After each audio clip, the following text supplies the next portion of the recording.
आज्ञा नमस्कार। पल्ली कवि हृदयानंद तरफ आपण मानक स्वागत। आज प्रभु जगन्नाथंकर एक छोट कविता आपण निकट में उपस्थापन करुछि।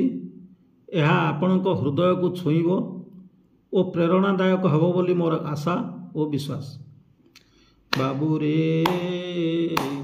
जगा जहार अटई निजर दुनिया रे काहारी को नथिबो ता डर छाड़बू माया जंजाल करी नाम सार नथिबो दुख तोहर थिबे दामोदर सत्व रजतम छेदी जप श्री हरि को त्रिगुण छेदने आणे संसार सुख को धन जन गोप लक्ष्मी तुच्छ तार तले सबु आसी मिली जीव तांको दया हेले अंतर रे श्रद्धा रखी थापिबु मूरति ए भव संसारु तरुई पाइबु मुक्ति जहा पाइबा को इच्छा करुछु मन रे दया हेले मिली थाए तांकरी पाखरे दया कर दयामय हे परमानंद ध्याउ थाउ तुम्भ नाम दिन हृदयानंद।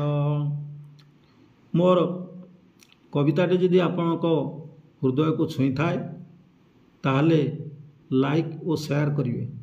जय जगन्नाथ।